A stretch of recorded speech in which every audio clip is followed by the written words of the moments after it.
What is up, guys? We are back at it for the Singapore Grand Prix, and Sebastian Vettel has managed to put his Ferrari on the front row for this Grand Prix. He is absolutely amazing around here.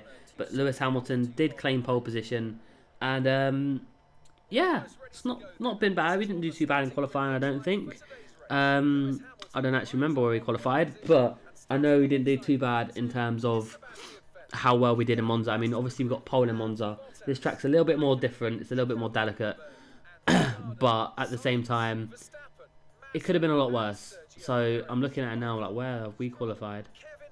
P15. Okay, that is absolutely awful. So scratch what I just said. My memory clearly isn't great. I thought we qualified pretty well. But hey ho. End of the day, we're going to absolutely smash this Grand Prix because we like this track very much so. I want to do whatever we can just to try and win. But we're going to look at the previous winners now of Singapore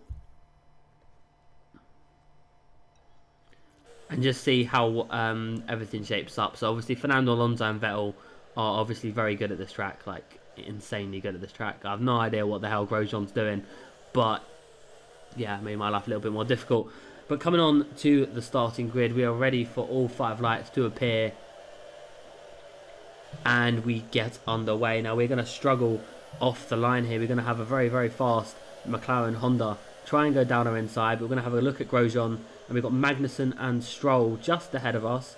I'm going to do what we can to dispatch them as quick as possible, because starting in P15, we've got to make up a lot of ground if we want to try and challenge this. We're going to go past Magnussen and Stroll as they push each other wide of the apex. We're going to make that position up into P12. So 3 positions in 3 corners. That is a very solid start. Again, the chrome helmet is looking nice, minus that black shadow. I'm not sure what the black shadow is about. But we've got Esteban Ocon and Sergio Perez, the 2 Force Indians who are battling out in Italy. We're going to go past both of them just because they're sleeping. They are just asleep. They just are falling asleep. We climb the curb. As we really don't like that corner. That corner is not our favourite, and we actually really struggle with it. We've got Felipe Massa now just ahead of us. We've got Max Verstappen as well, who is not too far ahead. We've got, I think that's Carlos Sainz ahead of Max Verstappen. So our teammate is up in the points at this moment as we just obliterate Felipe Massa. So we've got Max Verstappen is the next car we are going to try and overtake. We're going to come as fast as we can at him because we want to take as much advantage out of him, as he's on the super soft tyres. We are on the ultra soft, which obviously makes a world of difference around this track. The ultra soft just dominates. You see the F1 teams in real life actually picking, I think it's something crazy like 13 pairs of ultra softs, 1 soft and 2 super softs. It's absolutely crazy. But we've cruised up to the back of Carlos Sainz, who is running the same tyre, but obviously we've got a lot more pace around here than Carlos Sainz, so he won't put up too much of a fight. He'll pull to the right hand side, and we're just going to go down nice and easy into P7. Now we've got Ricciardo is actually stuck behind the Renault. And no, it's not Jolyon Palmer, it's Nico Hulkenberg. It'll never be Jolyon Palmer. But we're going to make a move on Ricciardo, sorry, who's also on the super soft tyres. So you can just see how important that these tyres are. We're going to move on a little bit more. You can see Ricciardo just after we just passed him. We've got Ricciardo who is behind us. We're still chasing Hulkenberg. And Ricciardo, in fact, is actually just going to slow down to a halt and just stop at the end of the pit straight. So Ricciardo's stopped there. That's going to cause us a safety car. Now this is where it gets interesting. We've managed to make up into P5. We have some really solid pace. Maybe not the quickest car, but I think it's worth a gamble on the pit stop because it's already lap 4. Say the safety car comes in at lap 6 at the latest.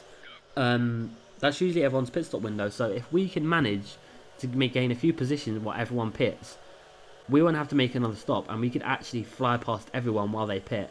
Now, on the mini-map, all 19 cars were on this little straight here that I was just on, which was absolutely mad how much it was bunched up by, I think it was Vettel. I'm not 100% sure, but in fact, it probably actually was Vettel as he's in the pit lane now. But we've got Pascal Wehrlein, who is incredibly slow off that last corner. We're going to have a look down his inside, and Marcus Ericsson too, who...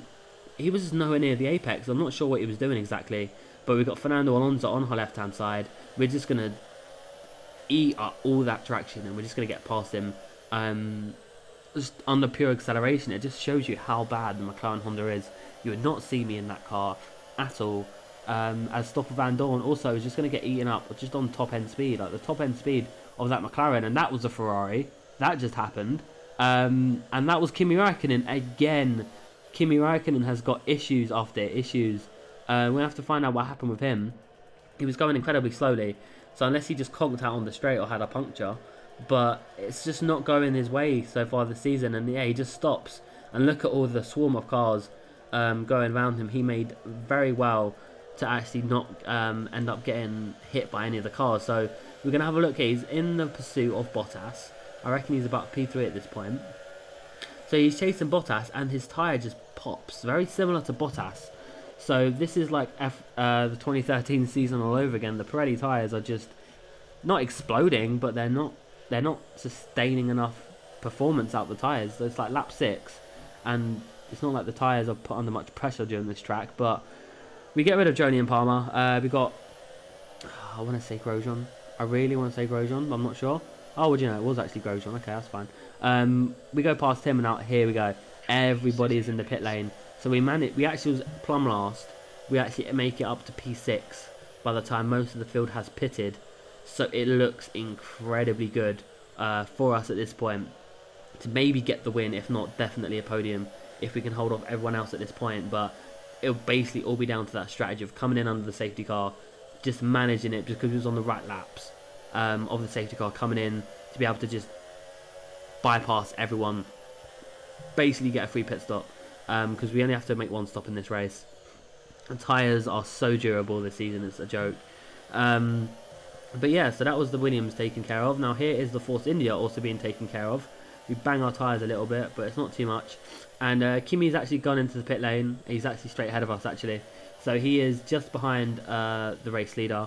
That was Max Verstappen, who does pit indeed. So he takes the lead of this Grand Prix. So we're up into P1. And we've only got like, about 6 laps to go. So we can just dominate as best we can. On lap 11, we've got Lance Stroll, who is also going to succumb to an engine malfunction or mechanical issue. So he's going to do exactly as Ricciardo did, pull to the end of the start-finish straight. But moving on to the final lap of the race, we've got Valtteri Bottas here, who was in P2, and he is just going to pull off into the escape road and stop his car. So that is awful for Bottas. That's 2 races in a row he has struggled. But you're going to see, we're going to come across the last sector of the Grand Prix, and we're actually going to take the win. We're going to take the big W. In Singapore, we've got a humongous gap to Hamilton, who was a good 13 seconds behind Bottas, and more or less stayed about there after the pit stop. So he did catch up slightly, but we have absolutely dominated this Grand Prix, guys. We have won a 2nd race in a row here at the Singapore Grand Prix, which is what we wanted to do. The team on the pit wall are giving us the thumbs up. They are proud of us. We are proud of ourselves, and we've managed 2 wins in a row in this awful Toro Rosso at the beginning of the season. It was not great, but somehow we actually managed to make it work, and we're going to do exactly what we should be doing. We're going to build on this and hopefully have a solid Malaysian Grand Prix. Now, if you've seen the championship by this point, that's gone up a few days before this. We really struggled. We really struggled at Malaysia, so hopefully we can actually do a lot better. Same with Japan. We need to improve on Japan. If you haven't seen that, go check it out. It wasn't great. But we're going to be handed the 1st place trophy for the 2nd race in a row. We are on the top step, and we're going to celebrate with our champagne. We've got Max Verstappen on the podium, so he actually managed to do a very solid job after pitting. Lap 10, I think he actually made his pit stop. So all in all, it was a fantastic race from us. The strategy honestly made all the difference. If it wasn't for the strategy, then we would have been screwed. But here is the final race results. We are on top of Lewis Hamilton and then Max Verstappen. But anyway, that's been it for this video, guys. Until next time, I'll see you then. Bye bye.